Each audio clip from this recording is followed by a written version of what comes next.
In 2020, Jennifer Doudna won the Nobel Prize for developing CRISPR. The Nobel Prize for Chemistry was announced this morning. As KPIX5's John Ramos explains, one of the winners is a UC Berkeley scientist and trailblazer whose work may change the very blueprint of life on Earth.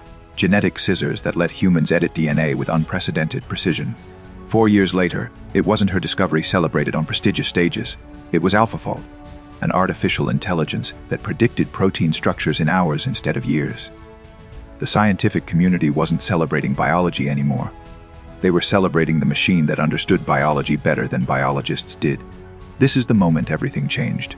The silent war between biological science and artificial intelligence had begun, the convergence nobody expected. For decades, biology and artificial intelligence existed in separate worlds.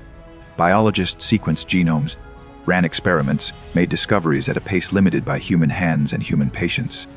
Computer scientists built algorithms, trained neural networks, solved problems that required processing power. These disciplines respected each other from a distance. They didn't compete, they didn't converge. The first sign of convergence was subtle.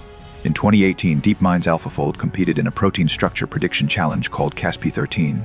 It didn't just win. It triumphed in a way that broke the assumptions of the entire field. Traditional methods had inched forward for decades. AlphaFold leapfrogged them. By 2020, AlphaFold 2 had solved the protein folding problem, a question that had haunted biology for 50 years. Then the data exploded. DNA sequencing became cheaper every year. High-throughput experiments generated datasets so massive that traditional biology couldn't analyze them. At the same time, machine learning models grew smarter, hungrier for data. The two fields stopped ignoring each other. Today, researchers aren't choosing between biology or artificial intelligence anymore.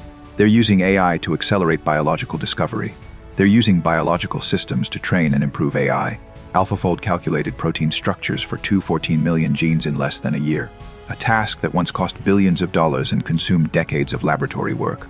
Researchers at UC Berkeley used large language models trained on over 1 million CRISPR genetic sequences from 26 terabytes of genomic data. They designed entirely new CRISPR gene editors that had never existed in nature. Then they tested these AI-designed editors in human cells. They worked. Not just worked, they worked better than the natural versions. This is where the war reveals itself. It's not a war between enemies. It's a war between two ways of understanding life itself. The battlefield: who controls the future. Biology teaches us to work with nature's constraints. Evolution shaped every protein, every enzyme, every genetic system over millions of years. Biologists respect these constraints. They mine the genome for solutions that already exist somewhere in nature. It's slow, it's thorough, it's wise. Artificial intelligence doesn't work that way. AI ignores evolutionary constraints. It generates sequences that have never been seen in nature. Machine learning models create designs by finding patterns in billions of data points and extrapolating beyond them. The result: proteins that evolution never invented, because evolution had no reason to invent them. When Jennifer Doudna's team used AlphaFold 2 to search protein structure databases for rare CRISPR enzymes, they found Cas13, an RNA cutting enzyme that works on a completely different principle than the famous Cas9. They discovered a new version 1/3 the size of known variants. Smaller CRISPR tools mean easier delivery into human cells. Easier delivery means better therapies. The war wasn't between biology and AI. It was between careful science and radical acceleration. Researchers are asking questions that should terrify us. What happens when the same AI systems that design life, saving therapies, can also design pathogens? Editing tools become so easy to use that expertise becomes optional. What happens when the digital information created by biological AI models gets converted into physical reality by automated laboratories? The poliovirus was synthesized in 2002 by researchers using existing DNA synthesis technology. This was before any of the modern AI tools existed. Now, emerging technologies are making DNA synthesis faster, cheaper, and more efficient than ever before. AI isn't just accelerating beneficial research. It's potentially accelerating the ability to create dangerous things. And the bottleneck, the human judgment, the ethical deliberation, the safety protocols, is getting thinner. The governance crisis. There's a term researchers now use: the dual-use dilemma. Biology has always faced this problem. Knowledge that helps you cure a disease can also help you create one.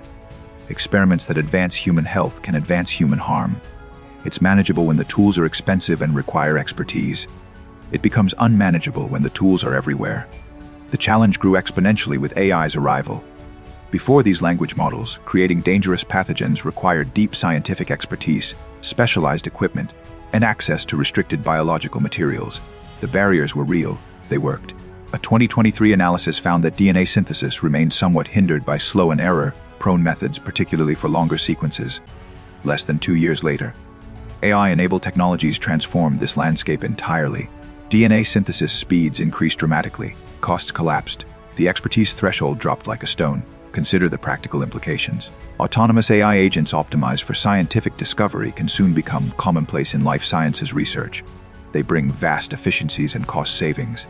They also bring biosafety and biosecurity risks that traditional laboratory management wasn't designed to address.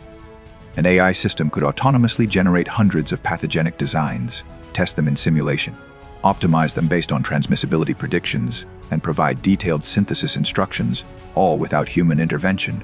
Biosafety regulations focus on physical agents and laboratory controls. AI governance emphasizes privacy and fairness, but the convergence of AI and synthetic biology lives in the gap between them. The World Health Organization issued guidance on AI ethics that stresses transparency, but WHO lacks enforcement authority over global AI labs or biotech firms. DNA synthesis screening procedures exist only as recommendations. Robust systems of industry-wide oversight and transparency have never been mandated. The Biological Weapons Convention, created in 1975, mentions nothing about artificial intelligence. When researchers design novel pathogens using machine learning models, there's no systematic red teaming to identify what harmful capabilities the models possess before release. The lag between innovation and governance grows wider every month. Imagine a precise scenario. A moderately skilled researcher with computational knowledge accesses a state-of-the-art biological language model. The system generates optimized sequences for a pathogenic organism designed for maximum transmissibility and vaccine resistance. Autonomous lab equipment, increasingly accessible through cloud platforms, synthesizes the genetic material. An AI agent running on commercial cloud infrastructure refines designs through iterative simulation. None of this violates current regulations. Every component exists today. This is the architecture of vulnerability acceleration racing faster than safeguards. The impossible choice. The tension defines the war's true nature. The more powerful AI becomes at understanding biology, the more dangerous biological science becomes. There's no return to a world where gene editing takes years and costs millions. There's no version where AlphaFold forgets how to predict protein structures. The acceleration is irreversible. The benefits are undeniable. The risks are asymmetric. A genuine solution to agricultural climate impact. She's discussed designing therapies for genetic diseases that currently have no cure. Emphasized how AlphaFold is revolutionizing drug discovery, potentially leading to cures for various diseases and advancements in clean energy solutions. These aren't hypothetical benefits. Researchers have made functioning enzymes from scratch using AI systems. Enzymes designed this way could potentially breathe in carbon dioxide and break down plastics into substitutes for concrete. The real work is happening in laboratories right now. Mammoth Biosciences used AI algorithms to analyze enormous metagenomic datasets, searching for novel CRISPR proteins that are smaller and more efficient than Cas9. The company collaborated with Regeneron Pharmaceuticals to research and develop gene editing therapies. The ARC Institute launched a virtual cell challenge with a 100,000 prize for the machine learning model that best predicts how cells respond to genetic perturbations. These aren't academic exercises. They're commercial enterprises solving real medical problems. Yet every scientist working in this space knows what they're simultaneously enabling.